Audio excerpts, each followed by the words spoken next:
I purchased my SecretLab OMEGA series gaming chair over a year ago now, and wait until you see what it looks like after just 1 year of use.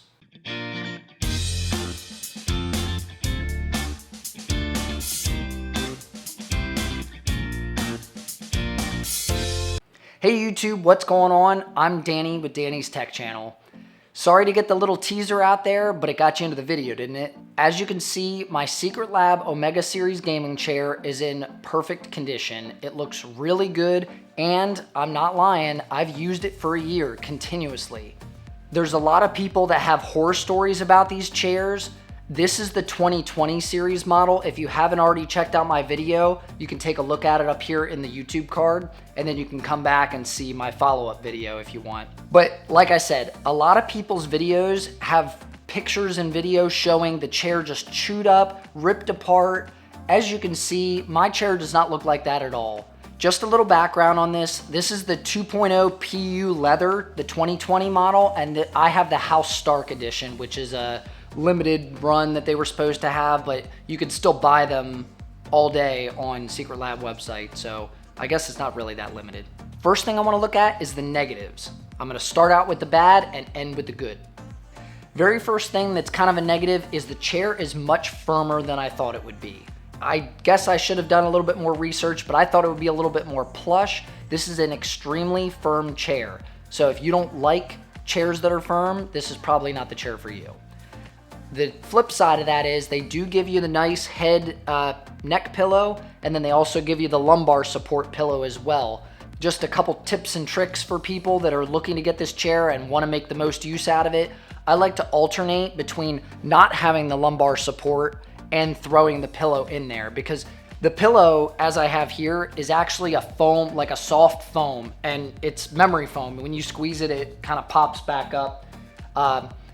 But that pillow, when you put it in your back there, it definitely changes the feel of the chair. Your lower back support is very nice having that. Another thing is like a little tip and trick to it. Definitely use some leather conditioner or like leather cleaner or something. I use actual car leather cleaner, like the car seats, leather seats.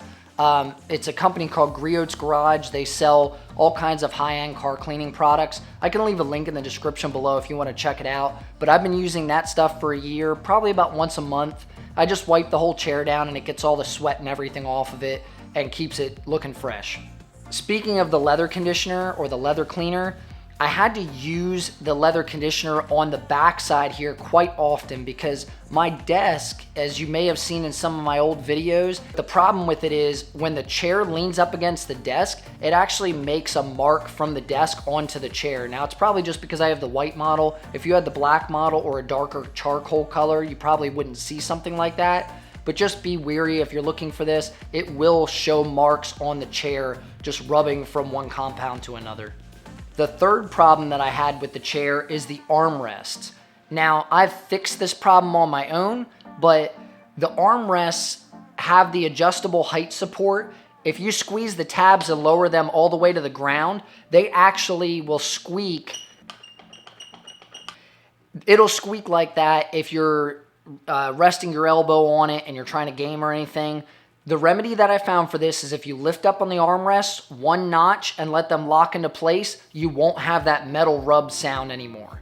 And it was still low enough that it actually slid under my desk with no problem. So I fixed that issue. I guess it really wouldn't even be a negative, but if you're looking at it, pay attention to that. Another problem I had is this chair is very heavy. I don't even know what it weighs. I guess I should weigh it. But my family and I moved across the country and I brought the chair with me. Well, loading it into the moving truck was kind of a pain because just the weight of the thing and then the awkwardness of carrying it. I did not take it apart. I just loaded it into the moving truck as is, and then I put a cover over it so I didn't scratch the leather in case anything moved around. I have two final issues and they just started showing up, so I'm really not sure if it's a consistent thing or not. The chair alignment seems to be off. You can flip the left lever and the chair can actually lean back and kind of relax you while you're gaming or whatever. And then if you flip the lever down, it'll lock into place and kind of prevent you from moving. Just recently, the chair has started, you can actually see the difference as I lean back. It just has play to it now. And when I first got it and you locked it into place, there was no play whatsoever. So just after the year of use and the weight distribution in it, it has that little bit of play now that it didn't have before.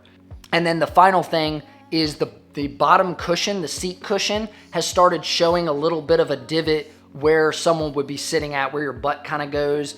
I'm not sure if it's gonna start to get worse or if it's just because I've been using it frequently now, more often, but not everything is all bad. Like I said, the chair is very durable. It is built out of sturdy materials. There's a lot of metals to it. The feet are metal.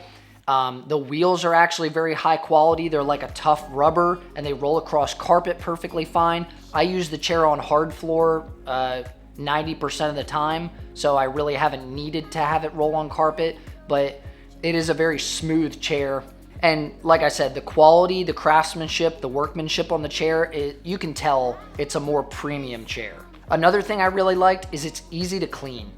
Because it's leather, I mean, it's like a pleather, I guess. It's a PU leather, polyurethane leather, that's what it is. When I spilled stuff on it, if I spilled a drink or something, I've spilled some food on it before, it wipes right off. I got a soapy rag and it came right off easily. It didn't stain it or anything like that. So whatever the coating is that's on the chair, it actually works really well.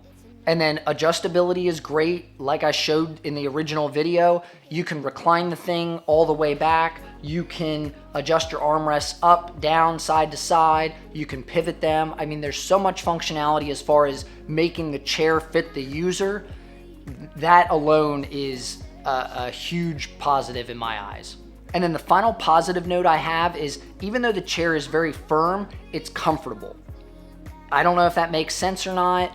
I'm not really a big fan of firm chairs to begin with, but I can sit in this chair for hours in a gaming session. I think it's pretty good. I'm really impressed with SecretLab for not changing their price. I don't know if you noticed or not, but goods in the world have gone up, whether it be electronics, food, household goods, everything has gone up for some reason. But SecretLab has kept their price the exact same. The base model for these is $359 USD, and the special edition ones like I have here are $389 USD. So good on you, SecretLab, for keeping that price solid. I guess the question probably on your mind is the SecretLab OMEGA gaming chair worth it? I'd say it is. I've had it for a year now. I really don't have any issues with it besides the small negatives that I gave you, and some of them are fixable, like the armrest issue. That's not even a problem for me anymore. But I think it looks great. The build quality is awesome. As I said, I shipped it across the United States and it's perfectly fine, and I'm continuously using it every day. In fact, I'm actually considering bringing this chair out here to the studio and buying a Titan series chair for my personal computer inside that my wife and I share, because she likes to sit with her leg up under her other leg. You know, some people sit, I don't know, I can't do it. The major differences between the Titan and the OMEGA series: the OMEGA series is like the little brother of the Titan. The Titan has a flat seat cushion. It actually has lumbar support. You turn a knob to be able to adjust your lumbar. And then it also handles a higher height and weight capacity than the OMEGA series. In fact, SecretLab actually just started making a desk too. They call it the Magnus. I might have to check that out. Well, hopefully me owning the chair for a year has given you a little insight on what you can look for if you're thinking about buying this, and maybe sway you in one direction or the other. If you haven't already, swing over to Twitter and check us out at Danny's Tech YT. I like to put up pictures between uploads, and it's just a little chance for you to swing by and see how things are going with the channel. And as I always say, I'm Danny with Danny's Tech Channel, and I'll see you in the next video. Baby.